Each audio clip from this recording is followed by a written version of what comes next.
menjelaskan tentang standar pelayanan kefarmasian di apotek.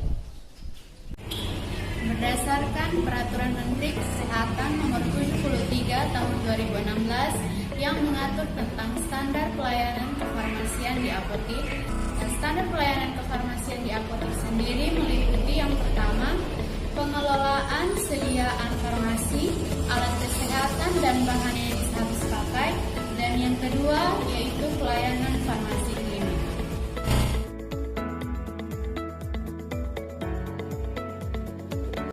Dalam melakukan perencanaan, kita melihat stok obat dan melakukan pengisian buku defekta. Kita harus menyesuaikan dengan kebutuhan untuk menghindari adanya masalah kekosongan obat.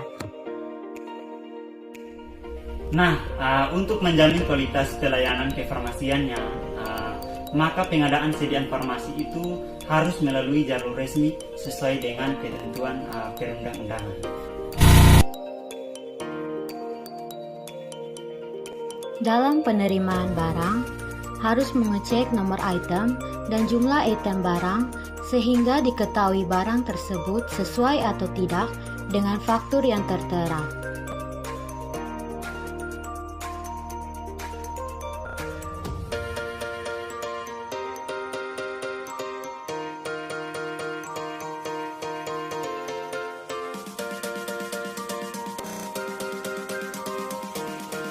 Dalam penyimpanan, semua obat atau bahan obat harus disimpan pada kondisi yang sesuai sehingga terjamin keamanan dan stabilitasnya.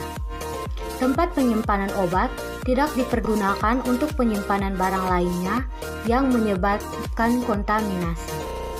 Sistem penyimpanan dilakukan dengan memperhatikan bentuk sediaan dan kelas terapi obat serta disusun secara alfabetis.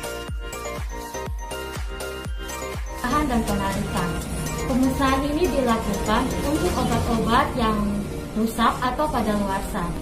Sedangkan pemusnahan untuk obat-obat yang mengandung narkotika atau psikotropika dilakukan oleh apoteker dan disaksikan oleh Dinas Kesehatan kabupaten atau kota. Pemusnahan ini dibuktikan dengan berita acara pemusnahan. Kemudian resep yang telah disimpan melebihi jangka waktu 5 tahun dapat juga dimusnahkan. Untuk penarikan ini dilakukan untuk obat yang tidak memenuhi standar. Pengendalian ini dilakukan untuk mempertahankan jenis dan jumlah persediaan sesuai kebutuhan pelayanan melalui pengaturan sistem pesanan atau pengadaan, penyimpanan, dan pengeluaran.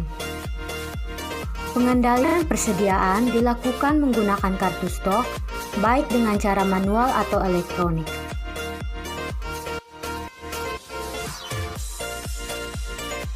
Pencatatan dilakukan pada setiap proses pengelolaan sediaan farmasi, alkes, dan bahan medis habis pakai, meliputi pengadaan, penyimpanan, penyerahan, dan pencatatan lainnya disesuaikan dengan kebutuhan. Oke baik, yang pertama ialah pengkajian resep. Pengkajian resep dibagi menjadi 3 bagian. Yang pertama ialah pengkajian administrasi. Pengkajian administrasi meliputi identitas pasien, identitas dokter, tanggal penulisan resep dan juga kartu dokter. Yang kedua ialah pengkajian farmaseutik. Itu meliputi kekuatan dan sediaan obat, kemudian stabilitas dan juga kontrolabilitas obat. Yang ketiga ialah pertimbangan klinis. Itu meliputi indikasi obat, kontraindikasi obat, reaksi yang tidak diinginkan oleh tubuh, dan cara penggunaan. Ya, yang kedua yaitu dispending.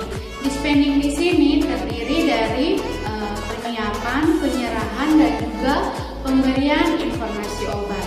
Untuk penyiapan obat itu perlu diperhatikan dosis atau kekuatan yang terdapat dalam resep. Nah, setelah obat tersebut disiapkan, kemudian dilakukan penyerahan obat. Penyerahan obat harus disertai dengan etiket yang jelas pada obat tersebut. Dan yang terakhir yaitu memberikan informasi tentang cara penggunaan obat. Yang ketiga yaitu pelayanan informasi obat atau PIO. Halo, selamat siang. Selamat datang di Apotek Jaya dibantu.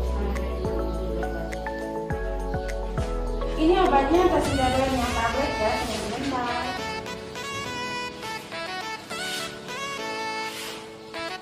Ibu, ini obatnya. Nah, obat ini diminum 1 kali 1. Tabletnya dipunya ya. 1 jam sebelum makan atau 2 jam setelah makan. Ini dipunyanya jangan langsung minum air dan dikonsumsi bila perlu saja ibu. Bila nyeri saja, harganya 3.000.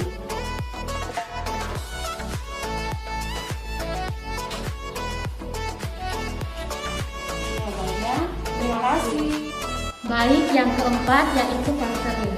Konseling merupakan proses interaktif antara apoteker dengan pasien atau keluarga untuk meningkatkan pemahaman, pengetahuan, kesadaran, dan kepatuhan sehingga terjadi perubahan perilaku dalam penggunaan obat dan menyelesaikan masalah yang dihadapi pasien.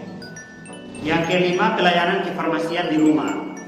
Apoteker sebagai pemberi layanan diharapkan juga dapat melakukan pelayanan kefarmasian yang bersifat kunjungan ke rumah, khususnya untuk pasien lansia dan pasien untuk pengobatan penyakit kronis. Yang keenam, pemantauan terapi obat. Proses yang memastikan bahwa seseorang pasien mendapatkan terapi obat yang efektif dan terjangkau dengan memaksimalkan efikasi dan meminimalkan efek samping.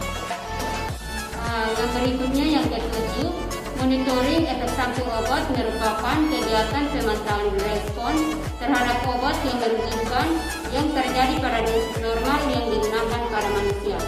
Tujuannya untuk profilaksis, diagnosis, dan terapi atau mewujudkan